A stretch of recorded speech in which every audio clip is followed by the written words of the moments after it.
All right, so we're going to move from all the outdoor production into the 100% indoor production in a controlled environment where everybody loves to work in the wintertime in the greenhouse. So we're going to be looking at the research I've done with using controlled release fertilizers in greenhouse crops. To kind of set the stage here, water-soluble fertilizers, liquid feeds, are the commonplace for greenhouse production. It's the industry standard. They're well understood. The greenhouse growers know how to use them. They're very comfortable with it. They like it because they're very flexible. We can change the fertilizer that they're using, day to day. Just a very easy switch over. We can change the rate if the plants are looking a little bit malnutrition. We can raise that rate. We can change whenever we feed them. It's just incredibly flexible. Pretty much every aspect of this fertilizer regime is flexible. The problem with water-soluble fertilizers is you see a large range here, and we have the potential for a lot of nutrient discharge with water-soluble fertilizers. And if you can see here, this is a picture I took out of the side of a greenhouse.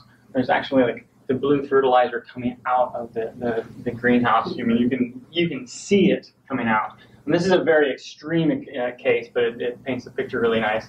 And when I see this happen, I don't only see the environmental impacts of this, but the growers I work with, the best way to get growers to change their practices is through their pocketbook. So the amount of money that's just being poured out of the greenhouses can be very extreme. So move into controlled release fertilizers. They're not well understood in greenhouse production, which leads to why we did this research. They're used a lot in nursery production. So for trees and shrubs, it's almost the standard, but we haven't used them a lot in greenhouse applications. They're less flexible in the application. They either have to be incorporated in the soil before we plant or applied as a top dress. And once you've applied it, you're stuck with it. You can't take it away. And growers haven't used it for a number of reasons. One reason is it costs more on the front side. It's almost 2 to 3 times more expensive to buy a bag of controlled release fertilizer as it is to buy a bag of water-soluble fertilizer. And then I'll get into it a little bit. I'll get into it later. But the potential for less waste is extreme. And the less waste that we have helps the environment and helps the bottom line of the profitability of the growers. So to give you a little bit of background specifically on controlled release fertilizer, here's just a picture of it. They're just small little pellets that when they're exposed to water and higher temperatures, they slowly in a controlled manner release the fertilizer into the substrate. As I mentioned, we can apply this as a top dress or incorporated. There's a number of different forms of controlled release fertilizers that have been used in the past. Urea formaldehydes, those are long chain molecules of ureas, and those are actually what we consider slow release fertilizers. It requires microbial activity to break down those long chains. Sulfur coated are the next technology up from that, and those came out probably in the 80s or so, and growers started to use these because they thought it was a nice silver bullet for them, but what they found is that they're not very consistent in their release patterns. So we get a temperature spike, the fertilizers dump the controlled release fertilizers dump all their nutrients, and then the plants get fertilizer burn, and a lot of growers use this, experience this, and put their hands up from then on and went back to the water-soluble fertilizers. In the 90s, we started to get these polymer-coated. They're much more controlled, much more predictable with their release patterns. Usually, with the sulfur-coated and the polymer-coated, we base the release rate on 70-degree temperatures. So they can range anywhere from a 2 to 3 week release, complete release at 70 degrees, or up to a year and a half, depending on the crop that you're growing. Some of the new technologies that have come out that make it really beneficial for greenhouse production is in the past we had this this technology where we just had a steady increase of release. They can change the thickness of the polymer very accurately, and then they blend different thicknesses together so they can get a release that has a very slow release early on in the production and then ramps up at the end, or the opposite of that, you get a lot of release at the beginning of the production and it kind of tapers off, and you can match that to your crop. The other thing that's really exciting for the greenhouse production is our typical size of each of those granulars is here, and when you start to grow in, or when you're growing in nursery pots, gallon, 5 gallons, it's not that big of a deal to get that consistent incorporation. But when you're talking about a greenhouse pot that's 2, 3, 4 inches in diameter, very small, you might get pots that have 3 or 4 of these in a pot. You might get a pot that has none of these in a pot, or 10 or 12. So you get very inconsistent patterns of your release. They've come up with technology that have decreased those prills by a third or a quarter, so distribution gets much more consistent. So to get into what we've done at UNH, we've grown a number of different plants. I've focused mostly on potted flowering plants because some of my other colleagues at other universities are looking at the bedding plants. We're kind of dividing and conquering this work. Using multiple controlled release treatments from different manufacturers, different products, and different rates. And we always throw in the industry standard of the liquid fertilizer. We put it in the system here that we've just to have typical rain gutters, but we have those all the plants draining into these rain gutters, and then we collect the leachate that comes out of the bottom of the pot in these 5-gallon buckets.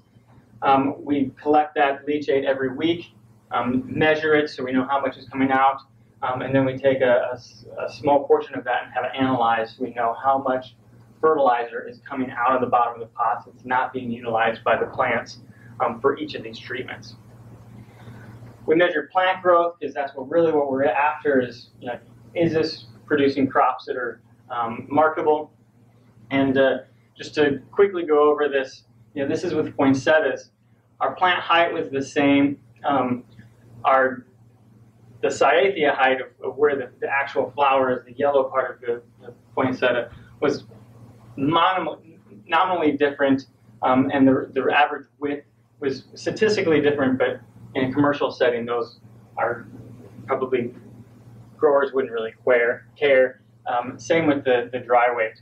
But when we put all of this stuff into an equation where we get a growth index, it all evens out. So commercially speaking, there's really no difference. And you can see that here with the plants. This is the control with the liquid feed. And they are a little bit more robust, especially at these lower rates. But when we get to the 8 and 12 pounds per yard, we're getting very comparable plants. And this is a really long crop for greenhouse production. This is probably the longest crop that we have. If we look at Gerber daisies, this is the growth index. Again, all the treatments that we trialed, we had no significant difference with our growth index. And just a visual look, here's our control here of liquid feed and all our different products that we use. And visually, for a commercial plant, we're not getting any differences. And cyclamen, just one little bit dip here in our growth index, but that's a very low rate of a controlled release fertilizer, 3 pounds per cubic yard. Not one that I would recommend. Everything else, we're getting very similar results as the control. This photo is a little bit harder to see, but again, with the exception of the 3 pounds per yard, our cyclamen look very comparable to our control and very marketable for our growers. And then the nice part is the environmental impact. When we look at the leachate that we collected, here's our nitrogen over time being discharged from that pot, not utilized by the plant. With the liquid feed, we look at 3 of our different controlled release fertilizers. We have an initial amount of leachate with some nitrogen in it, and this is probably from our nutrient charge in the substrate. A lot of the substrates greenhouse growers use have a water-soluble fertilizer incorporated in to get a plant to have a jump start. But after 6 or 7 weeks, there's really no discharge of nitrogen. And you compare that to what we're getting for a marketable crop, that's pretty substantial. Some consumer value is added as well, not only the value to the grower, but we took some hanging baskets of scavola. If you dim the lights a little bit. So here is a scavola that is just fed with liquid feed, and then when it went to market, the simulated going to market, it got just clear water. These other treatments, we added some different rates and different products of soil release fertilizer as they went out the door. And you can see the amount of flowers on these, with the exception of this Osmocote Plus. It maintains some really good value for the customer, because what we find in the greenhouse industry is no matter how much you tell the customer to continue to fertilize, we're lucky if they water. But they certainly don't fertilize their hanging baskets after they leave. But if you can give them some, spend a little bit of extra money to put some top dress of some controlled release fertilizer, you really see this. I think this is probably about 6 weeks after our simulated going to market. And just a closer up, the amount of flowers that we have is just really sustained with the controlled release fertilizers. And the only way that we're going to make the growers come along with us doesn't make sense. And if we look at our poinsettia crop, this is our control again, and we have really good looking plants. We factored with our gutter system, we can measure how much water we're using. We used about not quite 2 gallons of water plus fertilizer to produce this crop over the 6 months. And we figure out how much that costs for 100 containers. It was over $3 for 100 containers of liquid feed, and we're down $1 or less for our controlled release fertilizer. So even though it costs more to buy that bag of controlled release fertilizers, because the plant is using all of it, we're not wasting any. We're cutting the cost by 1/3 in fertilizers. And anybody who's purchased fertilizers in the last couple of years, the price just keeps going higher and higher. For our hanging baskets, it was only costing us about 15 cents to 22 cents per plant, or per basket to treat that. And when you consider that for customer satisfaction and return sales, that's probably a really good return on investment compared to hanging baskets that they're purchasing and not having good luck with. So just to wrap this up, we found that with our potted crops, CRFs have been really successful for us. You do have to match the rate of release and the rate of application. If we can keep it about 6 pounds per yard, that's probably about the low end of what we found that works well. And for larger pots and for longer crops, it works a little bit better, because some of the bedding plants, if we have not a long production cycle, it's not enough for those fertilizers to really start to be released. And you do have to keep a close eye. It's not a set it and forget it like growers like to think. Especially with the poinsettia crop, as the season went on, we did have to supplement a little bit with some liquid fertilizers. But it's just paying attention to the crop, paying attention to the soil fertility, and just bumping it up when we needed to, not just a constant liquid fertilizer. So if you're going to do it, obviously we always want you to test out just a few plants in a crop before we're going whole hog with it. It works really great when fertilizer injectors aren't available for fall mums, where you're growing them out in the field. You can't always get an injector out there easily. And target the crops that when the irrigation method isn't all that efficient, like overhead watering. A lot of the fertilizer doesn't even hit the pot. So when pots are spaced out and overhead watered, hanging baskets, and garden mums, with your using sprinkler irrigation, controlled release fertilizer is a great option. And for growers that are a little bit skeptical and they don't want to go all the way to using controlled release fertilizers, use controlled release fertilizers with water soluble. Cut down on your rate of controlled release fertilizers, but also cut down on your rate of liquid fertilizers. And you can use one feed rate.